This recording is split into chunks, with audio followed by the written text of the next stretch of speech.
आप सभी को प्रभु यीशु मसीह के मधुर नाम में जय मसीह की। और आज हम जो सीखने जा रहे हैं वो है पवित्र आत्मा के बारे में, और पिता ने अनुग्रह दिया कि हम सीखने पाएं। और एक बहुत ही महत्वपूर्ण समय है कि हम एक के बाद एक पवित्र आत्मा के बारे में हम सीखते जा रहे हैं और आगे बहुत सी बातों को हम सीखेंगे। आज का विषय है पवित्र आत्मा सिखाता है। The Holi spirit teach. पहली बात, वह परमेश्वर का वचन लेता है और उसे विश्वासी को सिखाता है। He takes the word of God and teach it to the believer। यूहन्ना 14 अध्याय 26 वचन। परंतु सहायक अर्थात पवित्र आत्मा जिसे पिता में नाम से भेजेगा वह तुम्हें सब बातें सिखाएगा। अक्सर हम देखते हैं जीवन में बहुत से लोग बोलते हैं मुझे पवित्र आत्मा ने अगुवाई किया। क्या आप सोचते हो कि पवित्र आत्मा ने अगुवाई किया आपको? हम क्या पढ़े? वह तुम्हें सब बातें सिखाएगा। पवित्र आत्मा कब अगुवाई करता है? गाड़ी का लाइसेंस कब मिलता है? सीखने से पहले कि सीखने के बाद? शादी का सर्टिफिकेट कब मिलता है? होने से पहले कि होने के बाद? उसी तरह पवित्र आत्मा जो है पहले अपनी प्रजा को सिखाता है कौन से राह में जाना है, कौन से काम करना है, क्या काम करना है। वो सारी बातें पवित्र आत्मा पहले सिखाता है, तब लोगों को अगुवाई करता है। पवित्र आत्मा किसी व्यक्ति को बिना सिखाए ऐसे मार्ग में आपका अगुवाई नहीं करेगा जिसे आप नहीं जानते, आप नहीं समझते हैं। और बिना पवित्र आत्मा सीखे किसी काम को आप करते तो निश्चय ही आप हानि उठाएंगे अपने जीवन में। इसलिए हम जाने इन बातों को कि पवित्र आत्मा पहले सिखाता है, तब अगुवाई करता है, तब आपको उस मार्गों में चलाता है ताकि आप चल सको बड़े हिम्मत के साथ। यदि आपको कार चलाना नहीं आता, आपको कार दे दिया गया, क्या आप चला पाओगे? बिना सिखाए चाबी आपके हाथ में थमा दी गई, आप कदापि कार नहीं चला सकते, निश्चय ही दुर्घटना होगी। और जब सीख गए तब आपको चाबी आपके हाथ में दी जाएगी तो आप निश्चय ही अच्छे से चलाने पाएंगे। उसी तरह पवित्र आत्मा किसी भी कार्य को करने से पहले वो सिखाता है, तब आपके हाथ में चाबी देगा। वो यहाँ पर हमने पढ़ा वह तुम्हें सब बातें सिखाएगा। पवित्र आत्मा उद्देश्य है, उसका पर्पस है, क्योंकि इंसान जो हर एक बातों को माँ के पेट से सीख के नहीं आया है। और हमें नहीं पता हर काम के बारे में, हर चीजों के बारे में उतना ज्ञान नहीं है, कौन सा काम कैसे होता है, कैसे किया जाता है। इसलिए पवित्र आत्मा हमें सिखाता है, अगुवाई करता है। और हम पढ़ते हैं 2 तीमुथियुस 3 अध्याय 16 वचन। संपूर्ण पवित्र शास्त्र परमेश्वर की प्रेरणा से रचा गया है और उपदेश, समझाने और सुधारने और धर्म शिक्षा के लिए लाभदायक है। आइए हम इसे अंग्रेजी में पढ़ते हैं। In NIV version, all scripture is God breathed and is useful for teaching, rebuking, correcting and training in righteousness। देखिए क्या ही महत्वपूर्ण बातों लिखा है। ट्रेनिंग देखते हैं बहुत से क्षेत्र विभाग है, चाहे नर्सिंग हो या डॉक्टरी हो या पुलिस हो, फौज हो, आर्मी हो। पहले उनको ट्रेन किया जाता है, तब उसको अधिकार और सामर्थ और हथियार दिया जाता है उसे कंधों पे, ताकि काम को बेहतर कर सके। बिना ट्रेनिंग के आपको सौंप दिया जाए कोई फील्ड या बोल दे आपको ऑपरेशन कीजिए, क्या आप कर पाएंगे? पवित्र आत्मा से कोई काम नहीं करता जिससे इंसान गलत कर सके और हानि उठाए। पवित्र आत्मा is a teacher, is a trainer. हम क्या पढ़े अंग्रेजी में? Teaching, training, rebuking, correcting. पवित्र आत्मा आपको सिखाएगा, करेक्ट करेगा, कहाँ पर गलत है, कहाँ पर सही है, सुधार करता है जीनों में, डांट भी लगाता है पवित्र आत्मा यदि आप गलत करेंगे तो निश्चय ही पवित्र आत्मा हमें सिखाता है पहले, तब हमें जिम्मेदारी पवित्र आत्मा देता है हमारे कंधों के ऊपर। इसे प्योर हल्का मत लीजिए पवित्र आत्मा को भी कामों को। पवित्र आत्मा is a teacher, is a trainer, is a good guider. परमेश्वर है महान अद्भुत जो हमें चिंता करता है। इसलिए हमने सीखा पवित्र आत्मा सिखाता है, तब आपको जिम्मेदारी मिलेगी। दूसरी बात, हमें सच्चाई से जो कुछ सीखा है उसको वह हमें स्मरण कराता है। It reminds us of what we have learned from the truth। यूहन्ना 14 अध्याय 26 वचन। वह तुम्हें सब बातें सिखाएगा और जो कुछ मैंने तुमसे कहा है वह सब तुम्हें स्मरण कराएगा। पवित्र आत्मा उन बातों को हमें याद मेमोराइज करवाता है जो भूल चुके हैं, भूल गए हैं परमेश्वर की वादा प्रतिज्ञाओं को। अक्सर आपने देखा होगा जब हम टीचिंग प्रीचिंग करते हैं, बहुत सी बार हमें वचन नहीं मिलता, हम क्या बोले, लेकिन पवित्र आत्मा सही समय पर सही बातों को हमें सिखाता है, हमें वचन देता है हम क्या बोले। इसलिए पवित्र आत्मा अद्भुत परमेश्वर है जो इंसान को सिखाता, अगुवाई करता है, हमारी मेमोरी पावर को वो वो बढ़ाता है, हमारी याददाश्त को वो बढ़ाता है। आपने अपने जीवन में अनुभव किए होंगे, जब प्रचार के दौरान जब आप शुरू करते हैं, आपके मुंह में एक से एक परमेश्वर भेद की बातों को, वचनों को देता है। आप खुद आश्चर्य होते हैं कि वचन कैसे मेरे जीवन में आ गया। आप जो सिखाते हैं अपने जीनों से लोगों को, उन भेद की बातों को आप खुद विश्वास नहीं कर पाते कि कैसे मैंने बोल दिया, लेकिन पवित्र आत्मा उन शब्दों को देता है। इसलिए प्रभु यीशु मसीह ने कहा, जब लोग तुम्हें पंचायतों में सौंपेंगे तब चिंता मत करना हम क्या कहेंगे, लेकिन पवित्र आत्मा तुम्हें वो शब्द देगा बोलने के लिए। इसलिए पवित्र आत्मा हमें वो शब्द देता है ताकि हम बोले और अगला व्यक्ति चुप हो जाए। याद दिलाता है हम क्या बोले, कौन सी बात बोले, हमें समझ नहीं आता।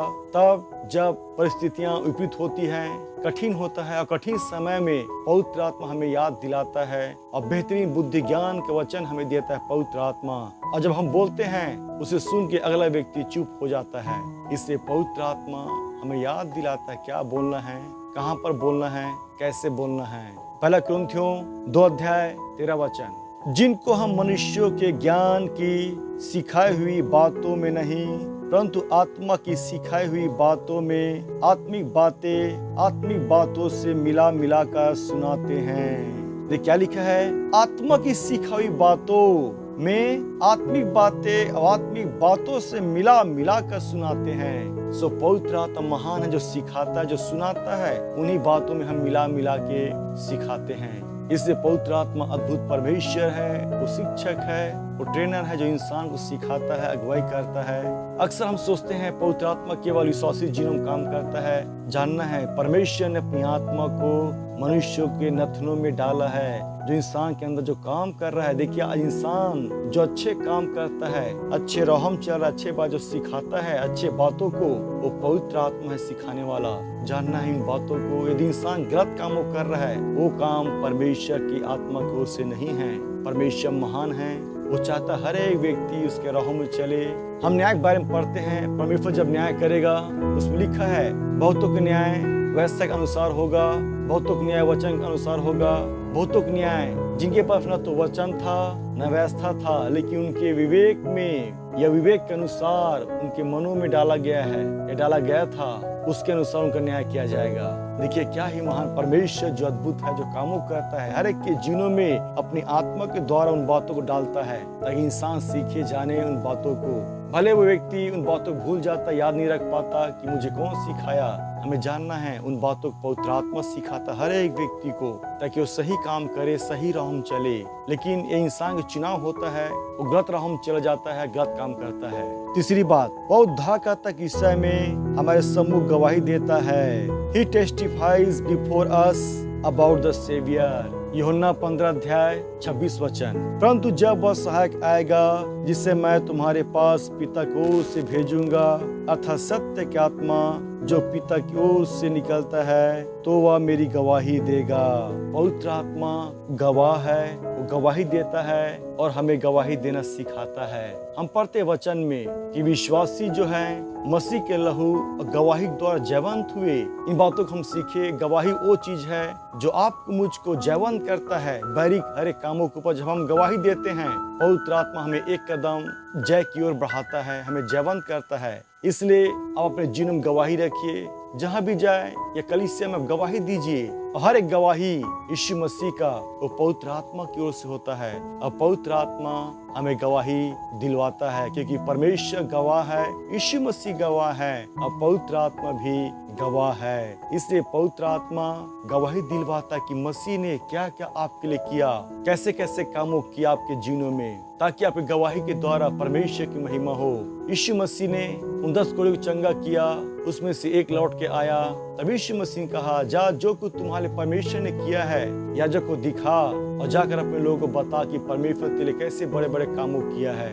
ये आदेश है, गवाही देना भी एक पवित्र आत्मा का आदेश है। ये आज्ञा है कि हम गवाही दें मसीह के बारे में, कि मसीह ने क्या क्या आपके जीवनों में, परिवारों में, हमारे जीवनों में किया है, उन बातों को हम बताएं। देखो पढ़ते हैं मत्ती पुस्तक 10:19 और 20। जब ये तुम्हें पकड़वाएंगे तो यह चिंता न करना कि हम किस स्थिति से या क्या कहेंगे, क्योंकि जो कुछ तुमको कहना होगा वह उसी घड़ी तुम्हें बता दिया जाएगा, क्योंकि बोलने वाले तुम नहीं हो परंतु तुम्हारे पिता का आत्मा तुम में बोलता है। गौर कीजिए यीशु मसीह ने क्या बोला, वह उसी घड़ी तुम्हें बता दिया जाएगा। सोचिए, जिस घड़ी आप मुसीबत में पड़े हैं, समस्या बीच में खड़े हैं, लोगों के बीच में हैं, वहां पर कौन आपको आएगा, क्या बोलना है, क्या उत्तर देना है, कभी गौर किए हैं? तो जब आप मुसीबत के बीच में घिरे हुए हैं, तब वचन कहता है, परंतु तुम्हारे पिता का आत्मा जो तुम में बोलता है। परमेश्वर आत्मा आपके अंदर है, आपने ग्रहण किया, आपने अभिषेक पाया, वो पवित्र आत्मा आपको शब्द देगा, बोलने की सामर्थ देगा, ताकि सुनने वाले चुप हो सके। इसलिए पवित्र आत्मा गवाह है, वो सिखाता है हमें क्या बोलना है, कब उत्तर देना है। जब समस्या आती है, हम घबरा जाते हैं, हम क्या उत्तर दे, तब सोचते हैं किसको फोन लगाएं, किससे सहायता मांगे, लेकिन परमेश्वर आत्मा, सहायक आत्मा आपके अंदर है, वो आपके साथ है पवित्र आत्मा।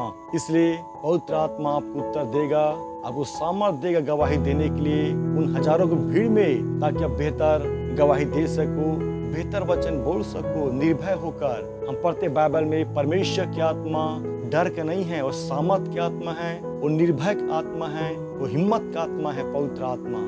इसलिए आपको हिम्मत देगा, बल देगा, सामर्थ देगा क्या बोलना है। सो हमने सीखा कि पवित्र आत्मा हमें सिखाता है उन कठिन परिस्थितियों में। देखिए, परिस्थिति जब सरल है, वहाँ पर सीखना सिखाना आसान होता है।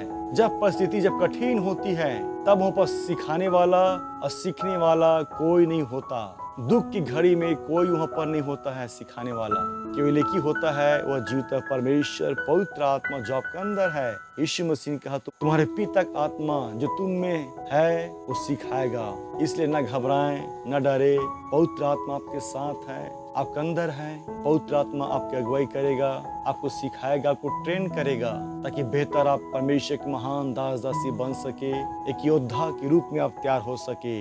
पवित्र आत्मा किसी को ऐसे ही इस्तेमाल नहीं करता है और किसी व्यक्ति को यूं ही सेवा में नहीं बुलाता है। हमने पढ़ा, ट्रेन करता है, टीचिंग ट्रेन, ताकि आप आत्मिक, शारीरिक, मानसिक रूप से बलवान, समर्थी, आप सक्षम हो जाओ वो काम करने के लिए तन मन से। पवित्र आत्मा ऐसे कामों करता है, अगुवाई करता है। धन्यवाद सुनने के लिए, समय देने के लिए। प्रभु आप सभी को बहुत आशीष दे।